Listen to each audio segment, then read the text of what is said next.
Are you happy where you are? Yes and no. Can you explain?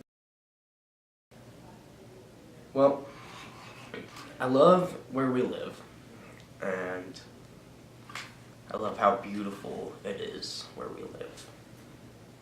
I love the freedom of where we live. That is beautiful.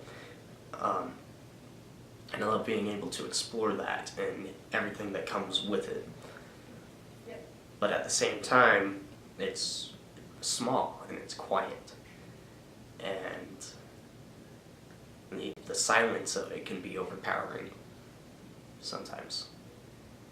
And the smallness definitely has its issues, where I know people that I wish I didn't know, and people know me. People that I wish didn't know me, and almost on a personal level, just because everything you hear about somebody, everything you learn or say about somebody can just spread like wildfire.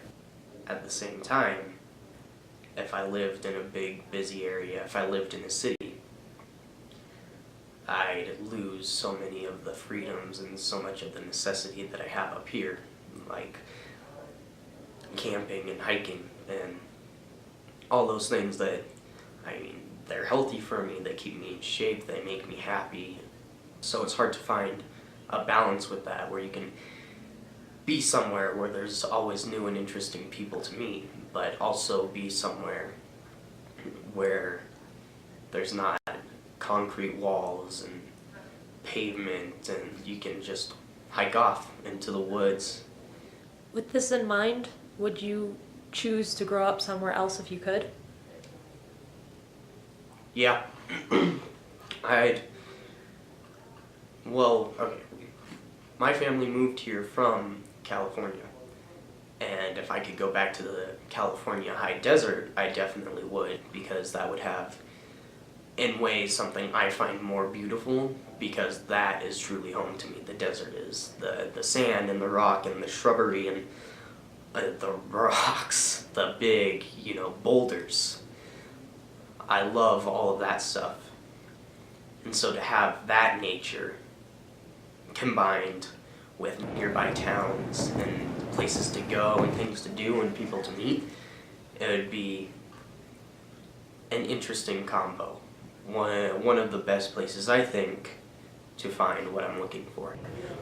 But I'm also biased, because that's where I want to be. That's where my home is.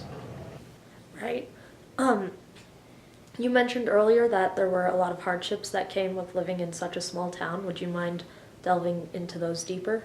I guess one of the hardships with such a small town would be just friends and relationships, because a lot of the time, if you wanted to date somebody, they might be in your friend group, or if something goes wrong with a friend, then there's not other friends to turn to if that's just obliterated.